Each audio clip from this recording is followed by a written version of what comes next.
عشا سائمہ زری منہ پہ کچھ لگاتے ہوئے جلدی جلدی ہاتھ چلا رہی تھی اور ساتھ ساتھ کشف کو ہدایات بھی دیتی جا رہی تھی۔ مجھے یہ بتا کہ اتنی جلدی کیا ہے جانے کی، اور جا کہاں رہی ہو، اور یہ منہ پہ 2 کلو میک اپ کیوں تھوپ لیا ہے؟ زری اور کشف کزنز تھی اور ہم عمر بھی۔ زری آج کام سے واپسی پر کشف کی طرف آ گئی اور یہیں سے تیار ہو کر اس کا ارادہ فارس سے ملنے کا تھا، لیکن یہ بات وہ کشف سے بھی چھپا رہی تھی اور گھر میں اماں کو بھی یہی بتایا کہ وہ کشف کی طرف سے ہو کر اپنی سہیلی کی سالگرہ پر جائے گی۔ میری فیکٹری میں ایک نئی لڑکی آئی ہے، اسی سے ملنے جا رہی ہوں، آج اس کی سالگرہ ہے، مجھے بھی ساتھ لیتی جاتی، میں گھر میں بور ہوتی رہوں گی، ابھی تمہیں نہیں لے کر جا سکتی، پھر جب اس کے گھر جاؤں گی تو تمہیں ساتھ لے کے جاؤں گی، فی الحال مجھے تو جانے دو۔ مطلب میں نہ ہی سمجھوں، بالکل، کیونکہ ابھی مجھے خود دیر ہو رہی ہے۔ اس نے تیار ہونے کے بعد آئینے میں اپنا سراپا دیکھا اور نظروں ہی نظروں میں اپنی نظر اتاری اور فارس کا خیال آتے ہی اس کے چہرے پر کئی رنگ بکھر گئے۔ وہ اسے تصویر میں دیکھ چکی تھی اور آج باقاعدہ براہ راست ملاقات کے لیے چل پڑی۔ کشف نے اسے خدا حافظ کہا، وہ مسکراتے ہوئے وہاں سے نکلی اور اس جگہ پہنچی جہاں فارس نے اس سے ملنے کے لیے کہا تھا۔ فارس کب سے اس کا انتظار کر رہا تھا۔ جیسے ہی زری اسے آتی نظر آئی، وہ چکنا ہو کے بیٹھ گیا۔ زری ہچکچاتے ہوئے ہوٹل کے اندر ہوئی اور اس کی نگاہیں فارس کی تلاش میں تھی۔ جیسے ہی زری کی نگاہ اس پر پڑی، فارس نے اسے اشارے سے اپنے پاس بلا لیا۔ وہ سیدھا اس کے پاس گئی جہاں وہ بیٹھا تھا۔ سلام کے بعد زری اس کے سامنے والی کرسی پر بیٹھ گئی۔ کیسی ہو سویٹی؟ ہائے اللہ، یہ کس نام سے مجھے پکار رہے ہیں؟ تم تصویر سے زیادہ خوبصورت ہو، میری نگاہوں نے ایسا حسن پہلی بار دیکھا ہے، اسی لیے دل چاہا بہت پیارا سا نام تمہیں دوں، آج سے تم میری سویٹی۔ فارس، میں زیادہ دیر کے لیے نہیں آئی، صرف آدھا گھنٹہ ہے میرے پاس۔ یہ کیا ظلم ہے میری جان، ابھی آئے اور ابھی چل دیے۔ زری اس کی باتوں سے بہت متاثر ہو گئی۔ پہلی ہی ملاقات میں وہ کھل کر اپنے پیار کا اظہار کر رہا تھا۔ وہ دراصل میں گھر میں کسی سہیلی کا کہہ کر آئی تھی، اس لیے مجھے جلدی جانا ہوگا، ابھی تو میں نے کچھ بھی آرڈر نہیں کیا، نہیں میں کچھ نہیں کھاؤں گی، آپ کو دیکھنا تھا، آپ سے ملنا تھا، اب چلتی ہوں۔ اتنی جلدی کیا ہے سویٹی؟ فارس نے اس کا ہاتھ پکڑ لیا۔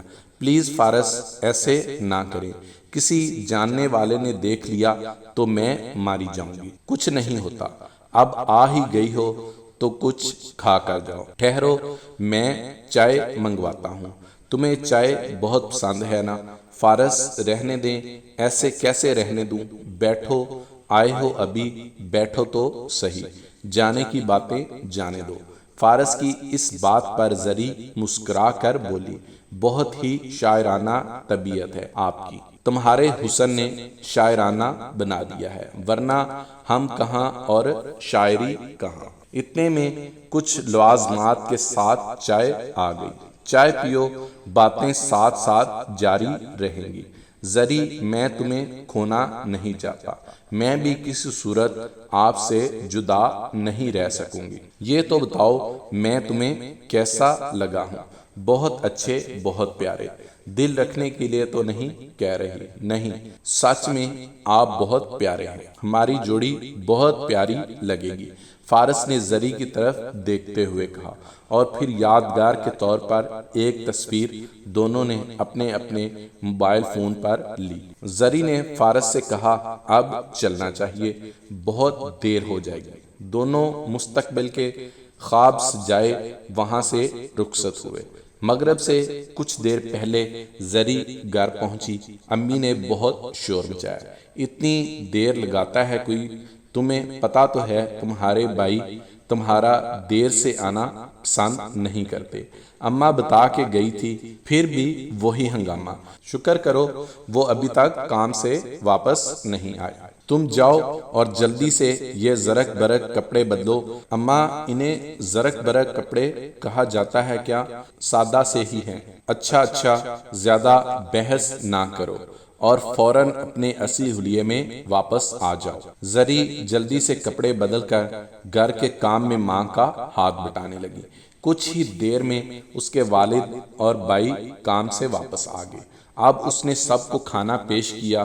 کچھ دن بعد جب وہ سب کام ختم کر کے آرام کرنے کے لیے لیٹی تو ابا کو کہتے ہوئے سنا، زری کے لیے میرے دوست نے بہت اچھا رشتہ بتایا ہے، اچھے لوگ ہیں، تو بلا لو انہیں، مجھے تو کوئی اعتراض نہیں۔ یہ بات کان میں پڑتے ہی زری نے فوراً فارس کو فون کیا اور اسے ساری صورتحال سے آگاہ کیا۔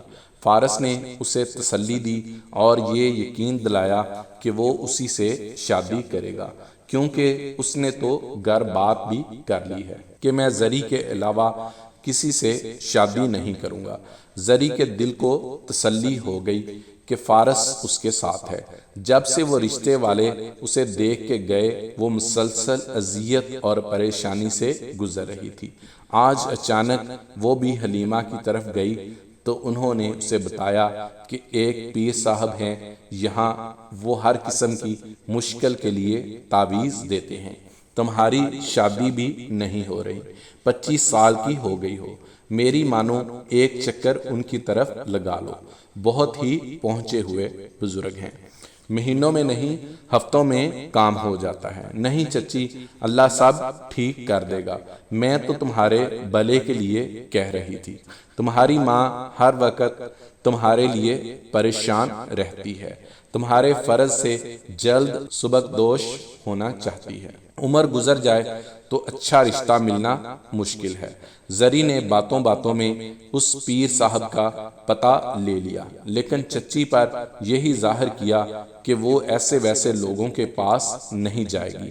رات جب اس نے فارس کو بتایا کہ اس طرح ایک پیر بابا ہے جو نوکری نہ ہونے سے لے کر پسند کی شادی، اولاد، بیماری، سب کے لیے تعویذ دیتے ہیں، میرا دل چاہ رہا ہے کہ میں ایک بار ان کے پاس چلی جاؤں، میں تم سے ہی شادی کرنا چاہتی ہوں۔ فارس نے بھی اس بات کی تائید کی، اس معاملے میں وہی میری مدد کر سکتے ہیں۔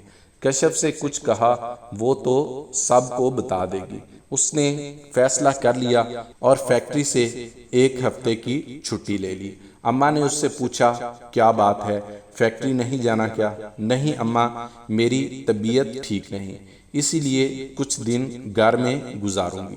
اماں نے اسے کسی ڈاکٹر کے پاس جانے کا کہا۔ زری کے ذہن میں جٹ سے یہ خیال آیا کہ وہ ڈاکٹر کے بہانے اس پیر بابا سے بھی مل لے گی۔ جب اس کے بھائی اور والد کام پر چلے گئے تو وہ بڑی سی چادر لیے اور ایک ہاتھ میں بیگ لیے گھر سے نکلی اور رکشے والے کو پتہ بتا کر اس جگہ سے کچھ فاصلے پر اتر کر وہ 10 منٹ چلنے کے بعد ایک آستانے پر پہنچی۔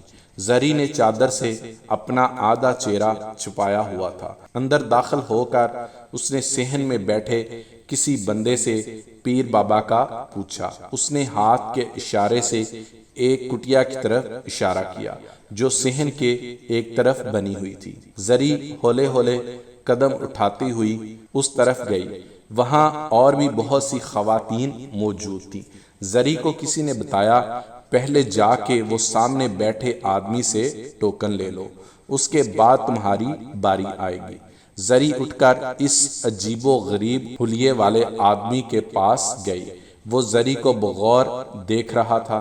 زری کے کہنے پر اس نے زری کو ٹوکن بنا کر دیا اور 500 فیس مانگی۔ زری نے جلدی سے رقم ادا کی اور ایک کونے میں بیٹھ کر اپنی باری کا انتظار کرنے لگی۔ 2 گھنٹے بعد اس کی باری آئی۔ پیر صاحب جن کے بال سفید اور لمبے تھے، ایک لمبی سی قمیض پہنے اور گلے میں مرغی کے پنجوں کا ہار پہنے حق ہو کی صدائیں بلند کر رہے تھے۔ زری ان کے پاس نیچے زمین پر بیٹھی۔ پیر بابا نے اس کے سر پر ہاتھ رکھا اور کہا میری آنکھوں میں جھانک کر دیکھو، جب تک میں نہ کہوں نظریں نشی نہیں کرنی۔ زری اس کی آنکھوں میں دیکھنا شروع ہوئی۔ اس پیر بابا کی آنکھوں میں سرمے کا پہاڑ تھا۔ زری کو عجیب سی وحشت ہوئی اور اگلے ہی لمحے پیر بابا کی بات حیران کن تھی۔ پسند کی شادی کرنا چاہتی ہے۔ زری کو لگا چچی حلیمہ سچ کہہ رہی ہے، یہ تو دل کی بات بھی جان لیتا ہے۔ اس نے پھر پوچھا تو زری نے ہاں میں سر ہلا دیا۔ پیر بابا نے زری کو قریب ہونے کو کہا۔ وہ ڈرتے ڈرتے اس کے قریب ہوئی۔ پیر بابا نے اس کے کان میں کچھ کہا۔ زری نے پھر سر ہلایا۔ بابا جی نے اسے ایک تعویذ دیا اور کہا اسے جلا دینا اور ایک اپنے تکیے کے نیچے رکھ لینا۔ زری نے دونوں تعویذ لے کر بیگ میں ڈالے اور جب باہر نکلنے لگی تو وہی شخص جس نے اسے ٹوکن بنا کر دیا تھا اسے اپنے پاس بلایا اور ایک کاغذ پکڑ لیا جس پر نذرانے کی شرائط بھی تھی۔ وہ پرچی اس نے زری کو دکھا کر واپس لے لی، پرس سے کچھ رقم نکال کر اس کے پاس پڑے باکس میں ڈالی اور وہاں سے گھر کے لیے روانہ ہوئی۔ گھر پہنچی تو اماں نے پوچھا گئی تھی ڈاکٹر کے پاس؟ اماں گئی تھی لیکن وہ میری باری آنے پہ اٹھ گیا، اب 2 دن بعد آئے گا تو جاؤں گی۔ وہ گھبرائی ہوئی کمرے میں داخل ہوئی جہاں کشف اس کی منتظر تھی۔ کشف اس کی زرد پڑتی رنگت کو دیکھ کر حیران ہوئی۔ کیا ہوا؟ کیا زیادہ طبیعت خراب ہے؟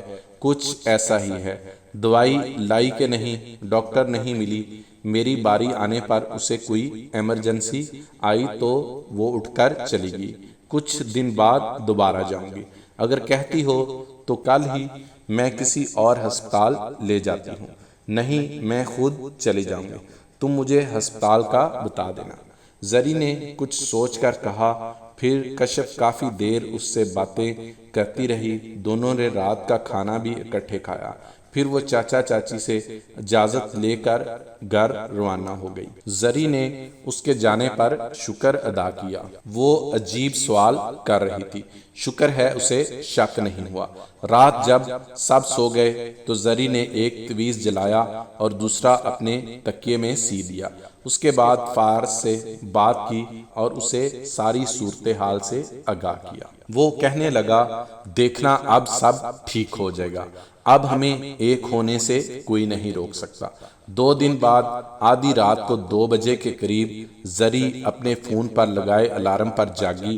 اٹھ کر اماں ابا اور پھر بھائیوں کو دیکھا جو دن بھر کام کے بعد گہری نیند میں تھے۔ اس نے شکر ادا کیا اور بڑی سی چادر اور بیگ لیے گھر کے پچھلے دروازے سے نکلی۔ گلی میں رکشے والا کھڑا تھا۔ زری نے اس کا نمبر لے لیا تھا اور دن میں اس سے بات کر کے اسے اپنے ساتھ جانے پر راضی کر لیا تھا۔ وہ آدھے گھنٹے کی مسافت طے کر کے ایک قبرستان کے پاس پہنچی۔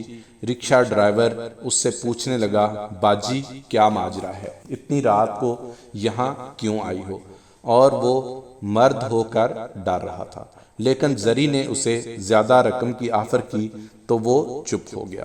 زری نے اس سے کہا 5 منٹ کا کام ہے، میں ابھی آتی ہوں، تم یہاں سے جانا نہیں۔ زری اتر کر سڑک کے ساتھ بنے اس قبرستان کے اندر داخل ہوئی۔ رکشہ ڈرائیور اسے پھٹی پھٹی نگاہوں سے دیکھ رہا تھا۔